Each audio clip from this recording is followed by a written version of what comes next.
Nasubukan nyo na bang magparehistro na hindi sa inyo nakapangalan yung motor? Tara, sama-sama tayong alamin kung paano nga ba ang proseso ng pagpaparehistro kapag hindi sa iyo nakapangalan ang inyong motor. At kung magkano rin pa lang yung gagastusin. Nandito nga pala tayo sa LTO FTI kasi dito ako malapit. Ngayong araw nga ipaparehistro ko itong aking motor na Skydrive 125. Kaya ayan, dumiretso agad tayo dito sa emission center para magpa-emission ng motor.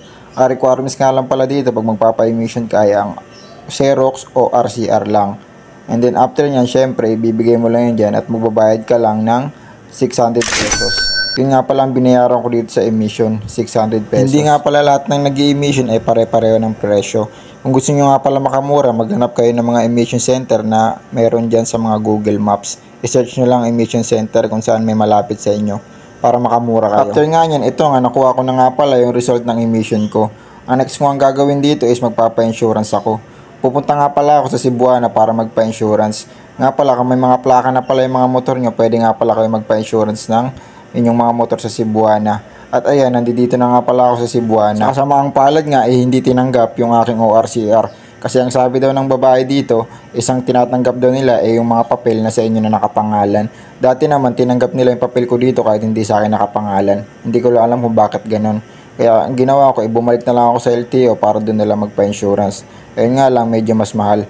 Sa Cebuana kasi nasa 300 plus lang. Pero dito sa LTO, kung magpapa-insurance ka, abunti ka na 600 plus. At ito nga yung binayaran ko sa insurance dito sa LTO.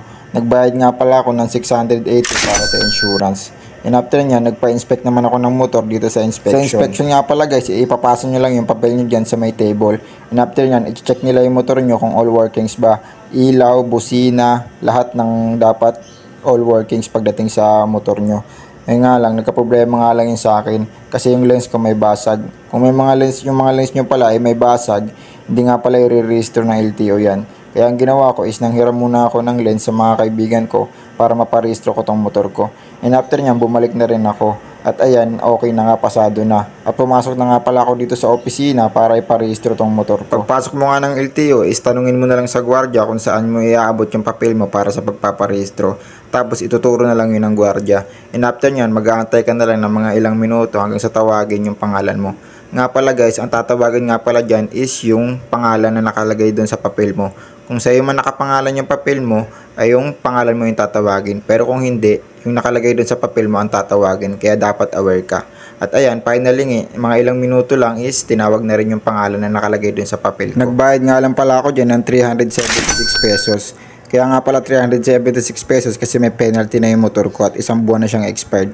Kung wala pa palang isang buwan expired ang motor nyo is nasa 200 plus lang ang babayaran nyo. At ayan, finally nakuha ko na rin yung register ng motor ko. At ang total pala lahat ng nagastos ko ay 1,656 pesos. So yun nga lang pala guys, yung proseso sa pagpaparehistro kahit hindi sa'yo yung nakapangalan yung motor mo.